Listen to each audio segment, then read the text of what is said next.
दोस्तों, मैं हूं आदिल खान आजाद बोल इंडिया के इस वीडियो में आपको अमेरिका के 3 बड़े नुकसान दिखाने जा रहा हूं जो आज 13 मार्च में सामने आए हैं, जो ईरान की अनकरीब फतह की गवाही दे रहे हैं। शुरुआत करते हैं पहली बड़ी खबर से। अमेरिका का पहला बड़ा नुकसान सुन लीजिए। अमेरिका के लिए एक बड़ी और बुरी खबर आई है। डोनाल्ड ट्रंप की जंगी सनक अब तेजी से अमरीकी फौजियों के खून का सबब बन रही है।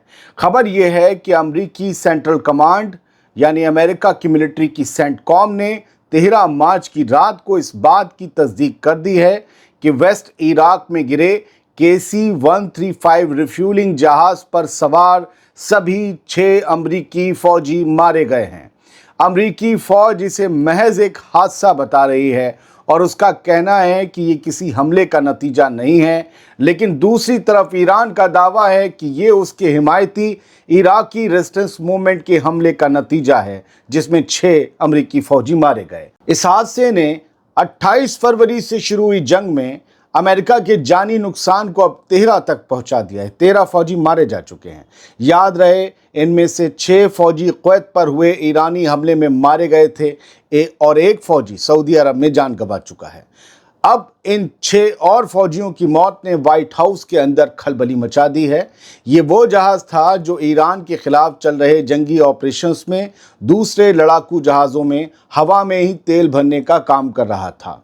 पेंटागन अभी इस मामले की जांच की बात कह रहा है, लेकिन हकीकत यह है कि जंग के मैदान में अमरीकी फौजियों की लाशें गिरने का सिलसिला तेजी से शुरू हो चुका है। ट्रंप की जंगी जिद ने अमेरिका को एक ऐसे दलदल में धकेल दिया है जहां से निकलना अब खुद ट्रंप के लिए बहुत सख्त इम्तिहान साबित हो रहा है। अब अमेरिका का दूसरा बड़ा नुकसान सुन लीजिए। ईरान का तख्ता पलटने चले थे डोनाल्ड ट्रंप, लेकिन अब उनके ही ताज़ा बयान ने साबित कर दिया है कि उनकी हवा निकल गई है और ये ईरान की पहली बड़ी जीत है। द टाइम्स ऑफ इसराइल अखबार में 13 मार्च की रात आई इस हेडलाइन को देख लीजिए, पढ़ लीजिए। डोनाल्ड ट्रंप कुछ दिन पहले तक ईरानियों को सड़कों पर उतरने और ईरानी निज़ाम को उखाड़ फेंकने के लिए उकसा रहे थे। अब उनके सुर पूरी तरह से बदल गए हैं। फॉक्स न्यूज़ को दिए अपने ताज़ा इंटरव्यू में डोनाल्ड ट्रंप ने पहली बार ये माना है कि ईरान के निज़ाम को गिराना एक बहुत मुश्किल काम है। उन्होंने कहा कि जिनके पास हथियार ना हो उनके लिए अपनी सरकार से लड़ना बहुत मुश्किल काम है, यानी अमेरिका ईरान के बागियों तक हथियार पहुंचाने में नाकाम है। ट्रंप का ये बयान साफ इशारा है कि अमेरिका को अब अपनी हार का अंदाज़ा होने लगा है। जो प्रेसिडेंट एक झटके में ईरान को ख़त्म करने की बात कर रहा था, वो अब कह रहा है कि शायद ये फ़ौरन नहीं हो पाएगा। ये वही ट्रंप हैं जिन्होंने कल तक बड़े बड़े दावे किए थे, लेकिन अब जब हकीकत सामने आ रही है तो उनके लफ्ज़ों में बेबसी नज़र आने लगी है। इसे ईरान के मजबूत निज़ाम की जीत के तौर पर देखा जाना चाहिए। ट्रंप का ये कबूलनामा कि बिना हथियारों के आवाम कुछ नहीं कर सकती, ये बताता है कि अमेरिका का वो प्लान फेल हो गया जिसमें वो ईरान के अंदर खाना जंगी शुरू कराना चाहते थे। दोस्तों, डोनाल्ड ट्रंप की जंगी सनक का गुब्बारा फूट चुका है और ईरान अपनी जगह पर सख्त और मजबूत खड़ा है। आप क्या कहते हैं बताइएगा। लेकिन एक जगह तो डोनाल्ड ट्रंप की जीत और ईरानी निज़ाम को उखाड़ फेंकने के लिए हवन भवन चल रहे हैं सब। जी, लोग तो जय जयकार कर रहे हैं, करने दीजिए। आगे बढ़ते हैं। अमेरिका का तीसरा बड़ा नुकसान भी सुन लीजिए। जिस स्ट्रेट ऑफ हॉर्मुज़ पर डोनाल्ड ट्रंप राज करना चाहते थे, आज वहां अमेरिकी जनरल्स के पसीने छूट रहे हैं। 13 मार्च को आई खबर कुछ यूं कहती है कि अमेरिका के टॉप मिलिट्री ऑफिसर, सबसे top military officer general Dan Caine ने जुमे को ये मान लिया है कि हॉर्मुज़ का रास्ता एक बेहद पेचीदा इलाका है, यानी टेक्टिकली कॉम्प्लेक्स एनवायरनमेंट बन चुका है। ये हलवा हप्पा नहीं है यूं करके लब से खा गए। जो ट्रंप हुकूमत कल तक दावा कर रही थी कि वो तेल के जहाज़ों को अपनी हिफाजत में वहाँ से स्ट्रेट ऑफ हॉर्मुज़ से गुजारेगी, अब उसके जनरल कह रहे हैं कि ये काम इतना आसान नहीं है लाला। जनरल केन का कहना है कि वहाँ किसी भी बड़े ऑपरेशन से पहले उन्हें अपने जंगी मकसद पूरे करने होंगे, जो फिलहाल मेरे लिहाज से पूरे होते नहीं दिख रहे। हकीकत तो ये है दोस्तों कि अमेरिका का एनर्जी सेक्रेटरी यानी ऊर्जा मंत्री कहिए क्रिस राइट उसने साफ लफ्ज़ों में कह दिया है कि अमरीकी फ़ौज अभी इस काबिल नहीं है कि वो तेल के टैंकर्स को वहाँ से निकाल सके।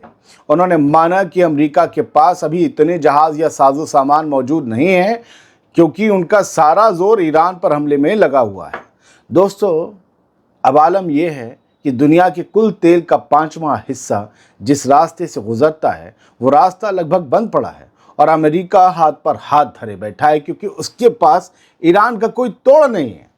पेंटागन के चीफ पीट हेग्सेस से जब पूछा गया कि क्या डोनाल्ड ट्रंप की सरकार के पास ईरान की इस नाकेबंदी का कोई ठोस तोड़ है, तो उन्होंने कहा हाँ है, लेकिन कोई तफसील नहीं दे पाए। दोस्तों, अमेरिका इस वक्त बुरी तरह फंसा हुआ है। एक तरफ उसे ईरान पर बमबारी जारी रखनी है, दूसरी तरफ दुनिया भर में तेल की कीमतों को काबू करने के लिए हॉर्मोज़ को खोलना है।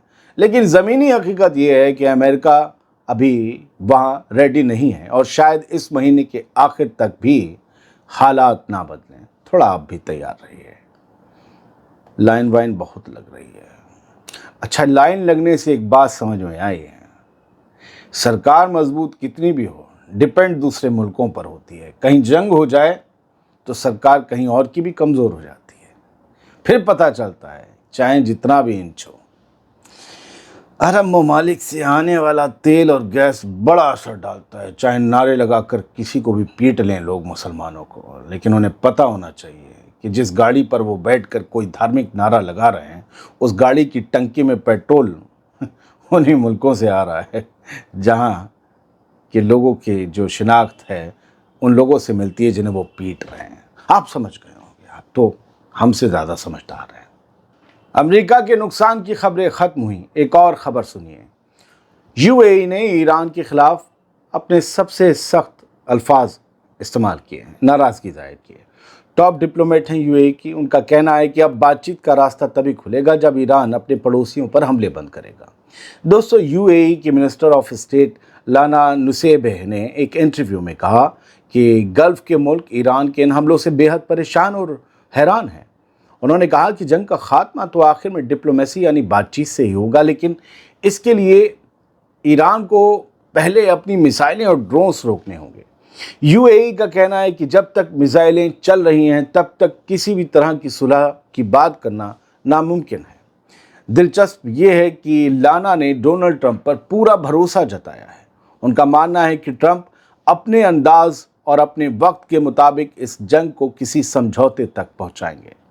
यूएई की इस डिप्लोमेट के लिए सबसे बड़ा झटका पता है क्या था कि जंग शुरू होने से महज 2 हफ्ते पहले वो तेहरान के दौरे पर थीं और तब उन्हें ज़रा भी भनक नहीं लगने दी गई कि यूएई को भी निशाना बनाया जा सकता है। उन्होंने ईरान के इन हमलों को बेहद खौफनाक और गैर कानूनी करार दिया है। खबरें कई हैं जो दी जा सकती हैं, जो बताई जा सकती हैं, लेकिन फ़िलहाल इस बुलेटिन में यहीं पर रोक दूंगा। और याद रखिएगा, जंग के माहौल में खबरें बार बार बदलती रहती हैं। कोई कहता है कि हमने जहाज़ ठोक दिया, भाड़ कर दिया, कोई कहता है ये लो मेरा जहाज़, नहीं भाड़ हुआ। ईरान ने पिछले हफ्ते भी कहा था कि उस पर किया है, अब्राहम लिंकन पर, परसों भी कहा था, आज भी कहा है, लेकिन अब्राहम लिंकन डूबा नहीं है। अमेरिका कह रहा है डूबना दूर की बात है, हम इसी से अपने फाइटर जेट उड़ाकर ईरान पर हमला कर रहे हैं। तो दोनों तरफ की खबरें सुना करें, खबर का मतलब ही यही है। जैसे अपने यहाँ होता है कि सत्ता ने क्या कहा और विपक्ष ने क्या कहा, दोनों के वर्जन ज़रूरी है। पुलिस ने किस इल्ज़ाम में पकड़ा और जो पकड़ा गया है उसका क्या कहना है पुलिस के इस गिरफ्तारी के बारे में। तो खबर दोनों तरफ की सुना करें। बहुत बहुत शुक्रिया। सलामत रहिए, खुश रहिए।